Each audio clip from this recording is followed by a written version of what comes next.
Hello viewers, today we are going to see about energy consideration, quantitative study basically. So in the last video we have seen about how a conductor behaves in a magnetic field with a constant velocity.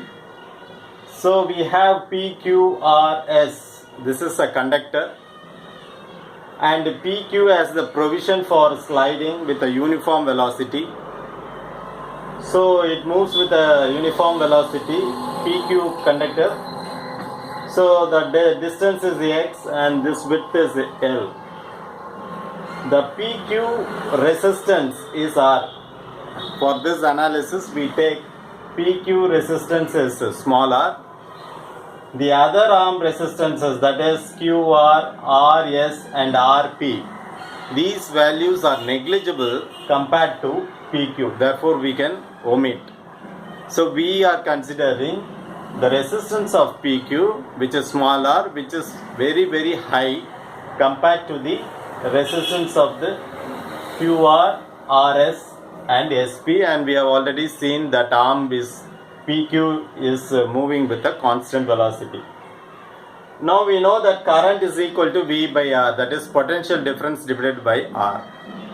So here E by R, and in the last video we derived the equation for the potential difference or the EMF, motional EMF produced, which is VLV. That means magnetic flux density, L, this length, and V is the velocity.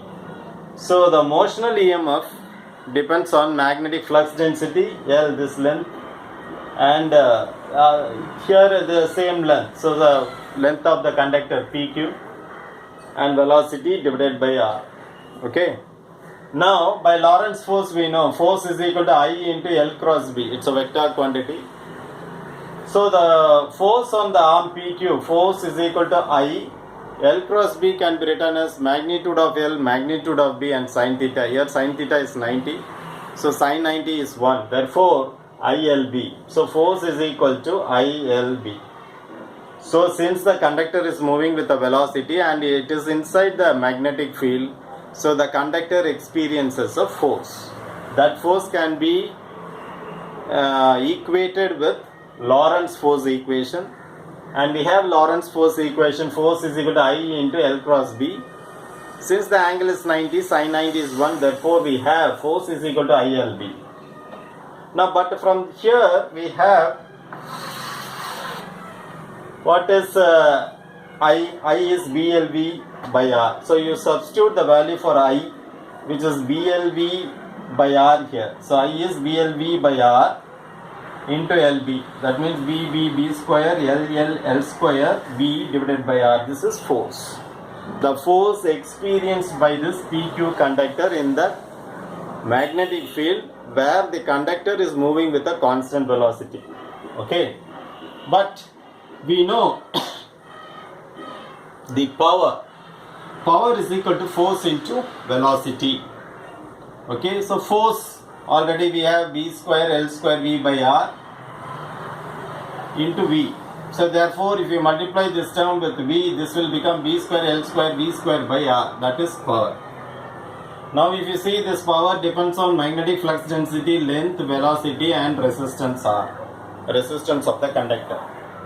But we have power consumed by a component in an electrical circuit, which is I square R. We have three formulas, V into I square R and V square by R. So now we are considering I square R. So here power is I square R. So this is the conductor PQ whose resistance is R. So the power dissipated as heat in that conductor is I square R. So I square R. So we know I square R, which is B square L square V square by R square into R. Okay. So I square, I you have here B square L square V square by R square into R. So this I square value is substituted from here into R gets cancelled. Therefore you have power dissipated in the conductor PQ is B square L square V square by R. Now if you just see, compare these two equations, here also we have b square L square V square by R, here also b square L square V square by R. So what's happening in between? A mechanical energy, because a conductor is moving, therefore it's a mechanical energy, is equivalently converted into electrical energy. And this electrical energy is converted into heat energy. So finally the energy is dissipated as heat. We all know that energy can be neither be created nor destroyed. One form of energy reappears in another form without any loss. Also we know that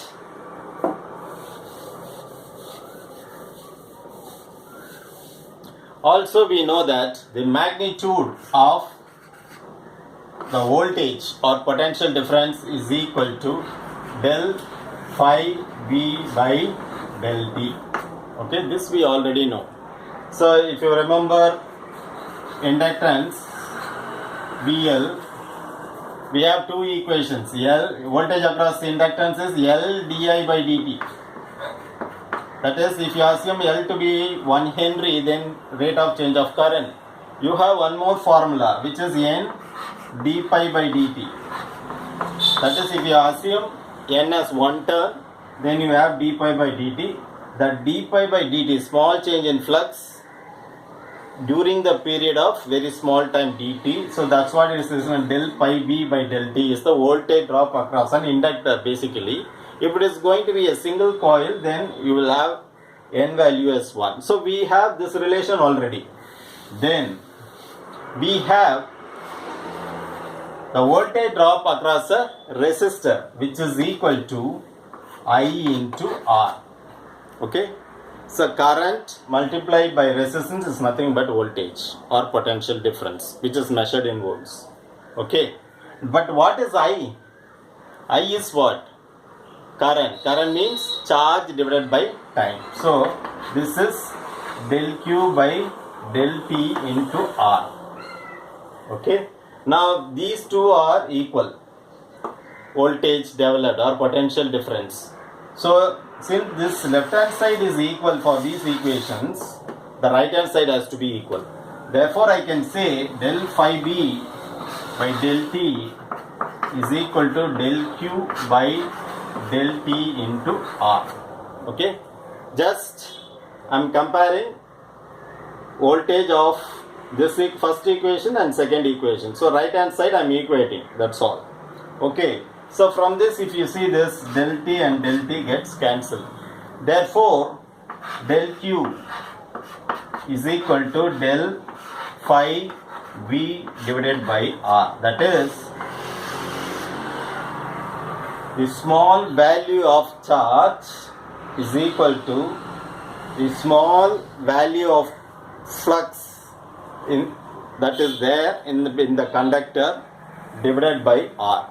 That means the charge is equated to magnetic flux divided by R. What is R now? R is the resistance of the conductor. So we have seen that one form of energy is transferred to the other form and another form. And we have always an interconnection between current and magnetic flux density. And similarly, charge and the magnetic flux. So if you assume R to be 1 ohm, so what is there?